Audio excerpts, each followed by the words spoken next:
Hello and welcome back to another SimplePlanes2 showcase. Today we have a lot of visual, technical and silly features to go through, so let's get straight to it. First we have to talk about the game's protagonist, Chad. You've probably seen Chad many times in previous showcases, piloting crafts and doing various gooberous activities, but he's not directly being talked about too much. And as you'd know if you've played Juno New Origins, there's a bit of a lack of lifeful characters in that game because the druids are a bit dead feeling, I guess. It's kind of weird. They don't really feel like a person, more like a suit. But Chad aims to be both a playable character and a likable and animative character. So to create Chad, they brought in a 3D modeling professional known as Alexander Alien. And damn, this guy's resume is hella impressive. He worked on multiple Star Wars films, including two of my favorite Star Wars films, Solo and Rogue One, which is just crazy to me. And yeah, he's just a really cool guy. And he also works for a small game company now. Sorry I had to nerd out about this guy, but he's super cool. Chad also has puppeteering, a feature that Jundaru debuted in Juno New Origins. And to put it simply, it allows you to take the joints of the character and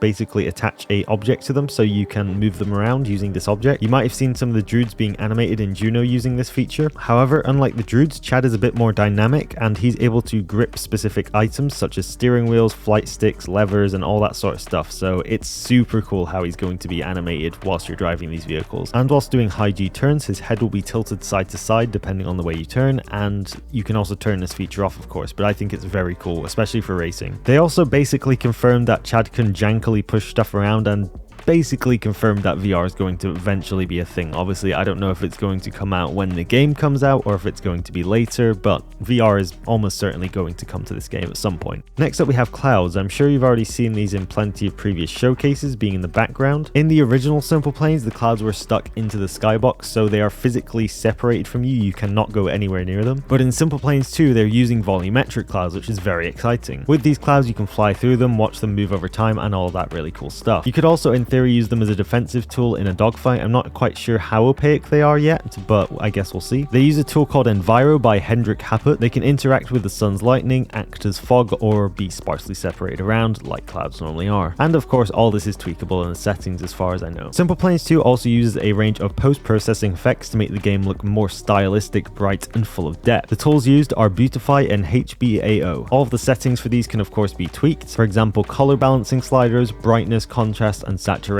bloom, which adds a slight glow around brighter objects, and ambient occlusion, which adds soft shadows around the grill here, for example, and they just look so amazing. A slightly smaller one here, but Simple Planes will also be packaged with 3D gizmos, something Simple Planes didn't have, Juno did have, and trust me, this makes building so much easier and accurate. Playing Simple Planes without this is literally torture. I've tried it myself and it is horrible. It also has generally the same settings as the Juno one, having step size so you can lock your movements to a certain amount of grid units, if it should use local or world coordinate. It's basically a very similar thing to most 3D programs that have a gizmo. Next up we have major improvements on how mirroring and symmetry works. The biggest in my opinion being that parts are now mirrored in real time without requiring any button presses to do so. You can also tell symmetry to work for every part placed on the craft or individual parts and parts connected to it, which is particularly nice. You could also tell it to exclude certain part modifiers to create asymmetric crafts without disabling symmetry. They really thought about this one, it's really cool. They also majorly improved undos. Whilst I'm not quite sure how Simple Planes had it, in Juno, undos were extremely janky sometimes. It felt like a 50-50 chance your craft would undo 10 steps into the past and you'd lose all the progress that you wanted to keep. Now they've tried to fix that with Simple Planes 2, so I really hope it is fixed, and this alone is a great improvement. However, they've also added a undo history menu, which means this should never be an issue,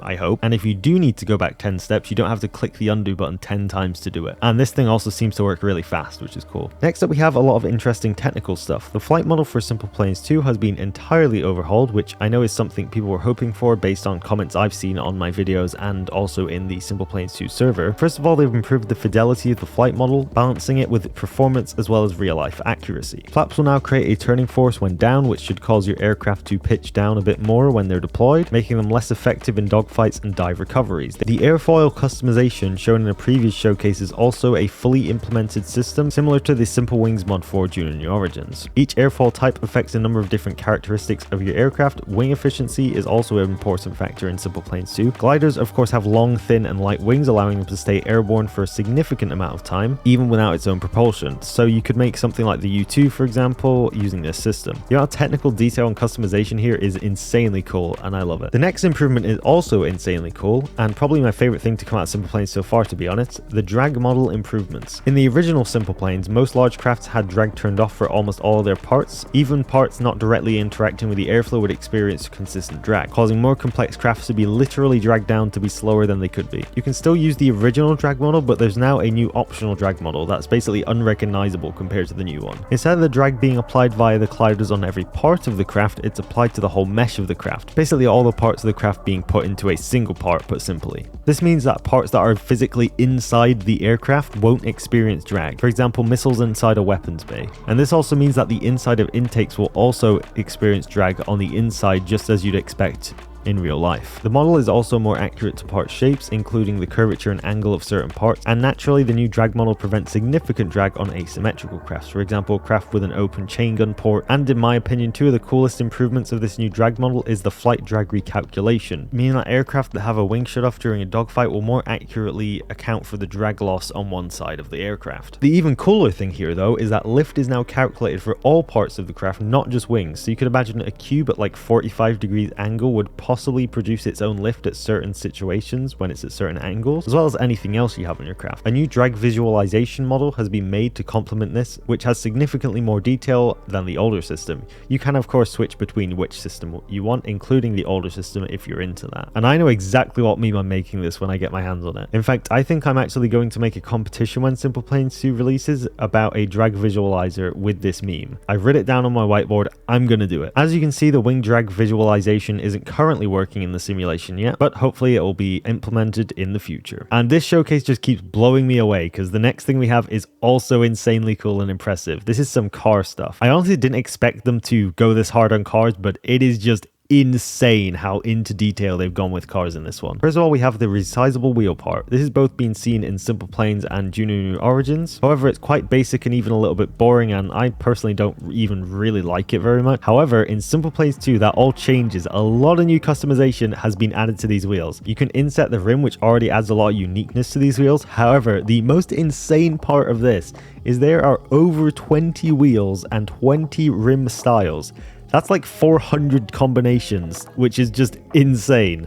And that doesn't even account for the fact that you can like inset them and make them all unique. It's going to be crazy. The models themselves have also been significantly improved. You can now see fundamental parts of the wheels like the brake caliper, and I'm going to guess you quirky BMW drivers are going to paint it red like you always do. There's also different tread styles you can choose from, which is basically the imprint texture you leave on the ground. That's very cool. The physics have also been significantly changed. The wheels now have significantly improved colliders, and it's just insane to see how different these colliders are. This is something wheels have needed forever. Even in Juno, they're pretty bad with that collision. I hope we can literally like drive over each other's vehicles, not just including these civilian vehicles. If so, it's gonna be so funny. I'm just thinking of making like a ramp truck that people can drive off. Oh, it's gonna be so cool. There's even a new system using an elliptical grip model, which allows you to basically drift with your car, which is something we could basically not do in Simple Planes or Juno without some super janky mechanics added to a car, and it was horrible. This system allows wheel understeer and oversteer, which is really cool. I just cannot wait to see cars made with drifting in mind. Like, we'll be able to do like street races and everything, and it's gonna be so cool. It made me think, I wonder if someone could like XML some wheel brake system that allows the wheels to dynamically brake to improve grip and all that sort of stuff on certain surfaces. I don't know if cars will drift more when it's wet or anything, or when you're on snow or whatever, but if they do, then this could be a cool XML system to work on for someone. There's also multiple new parts to accommodate cars. The first is the suspension part. It's a double wishbone suspension that can be adjusted in several ways to change the performance and look of the suspension. And it looks so cool on this car. I bet you could do some really cool rally races using these suspension parts. They also plan on adding straight axle suspension. I'm not sure if that's going to come when the game releases or if it's a later thing, but they have said it in this post, so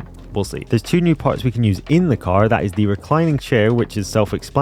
You can recline on it and Chad will recline. You have to tilt his head to not snap his back because this looks extremely uncomfortable. There should be an Easter egg to do with this, like someone making a back hurting sound. I don't know, that's stupid. And yes, there's also the steering wheel. The steering wheel has two styles. There's the typical round steering wheel and the F1 style rectangle steering wheel. These are very nice, and of course Chad can grip both of these steering wheels, and it's really cool. Next we have something just insanely cool. I cannot believe they actually did this. Like, they're just insane. This makes me really hope the game is super successful, because the amount of effort they've put into just this is just mind-blowing. Engines in SimplePlanes2 have probably had the biggest glow up I've ever seen, and I don't mean like jet engines or anything like that. I haven't seen those yet. Car engines have just gone insane. First of all, you have the customization. You have many different options. First of all, you have the cylinder amount. I really hope the sound changes dynamically with the amount of cylinders you're using. Obviously, I haven't seen, but I hope it does. You can also tune the engine in many different ways, and lots of important aspects of the engines are now being simulated, including rotational inertia, torque curves, and angular velocity. There's also a new UI element to show your car's speed, which I really appreciate. I love new variable UI. It's really cool to see. And if you thought that was the insane part, that wasn't even close to the insane part.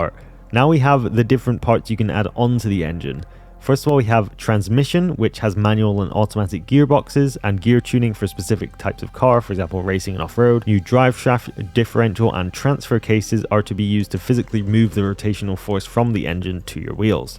And of course, these are all tweakable in different ways. It's just insane how cool this is. I can just imagine you jumping over a ramp as the car flies over your head and you can see the freaking drive shaft turning. Oh, it's going to be so cool. You could make so many cinematics with this stuff. The upgraded engine is also capable of driving propellers and turbines, so hopefully that means you can make some really cool helicopters where you can take the cowling off the tail rotor and see the drive shaft and all that. It's going to be so cool. I cannot wait to play with all this stuff. I'm just going to be playing this for hours. It's insane. So that's everything for this installment of the SimplePlanes2 showcases. As always, I'd like to thank our members, Sean Plays Too Much, Adam Cat, Carnassa, and Pedro for supporting the channel as always, and thanks for watching, and I'll see you in the next one.